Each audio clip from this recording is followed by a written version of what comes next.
Hi guys, I'm Rajkumar. I'm freelancer. Today வந்து பார்த்தீங்கன்னா, நமக்கு கூகுள் ஆட்சன்ஸ்லேருந்து எவ்வளோ ரெவன்யூ வந்திருக்கு, ஓகேங்களா? ஸோ இதை பற்றியான ஒரு ஃபுல் டீட்டெயிலான ஒரு வீடியோவாக தான் இருக்க போகுது. ஃபுல் வீடியோ லிங்க் வந்து கீழே கொடுத்துருக்க, செக் பண்ணி பாருங்கள். தென் எனக்கு இன்றைக்கி வந்திருக்கக்கூடிய ரெவன்யூ வந்து 0.09 சென்ட்ஸ் வந்து கிடச்சிருக்கு. அது வந்ததுக்கான ரீசன் என்ன அப்படின்னா, கிட்டத்தட்ட என்னோடய வெப்சைட்டுக்கு 601 பேர் வந்திருக்காங்க, ஓகேங்களா? அதில் 3 பேர் வந்து நம்ம வெப்சைட்டில் வந்திருக்கக்கூடிய ஆட் வந்து கிளிக் பண்ணியிருக்காங்க. அவங்க தெரிஞ்சு கிளிக் பண்ணாங்களா, தெரியாமல் கிளிக் பண்ணாங்களா, ஓகேங்களா? அது நமக்கு தேவையில்லாது.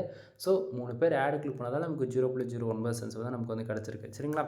அது எந்தெந்த கண்ட்ரிலேருந்து வந்து வந்திருக்கு அப்படின்னு பார்த்தாச்சுன்னா, இங்கே பாருங்கள் டுடேவில் இருக்கா.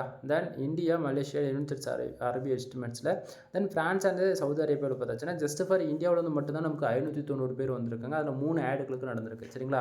ஸோ ஓவராலாக 0.09 சென்ட்ஸுமே நமக்கு இந்தியாவில் தான் கிடச்சிருக்கு. ஆனால் அதுவே எஸ்டே உங்களுக்கு வந்து நான் மாற்றி காட்டுறேன். நேற்றுக்கு கிட்டத்தட்ட இந்தியாவிலேருந்து 1080 பேர் வந்திருக்காங்க. 2 ஆடுகளுக்கு நடந்திருக்கு. 0.04 சென்ட்ஸ் வந்து கிடச்சிருக்கு. புரியுதுங்களா?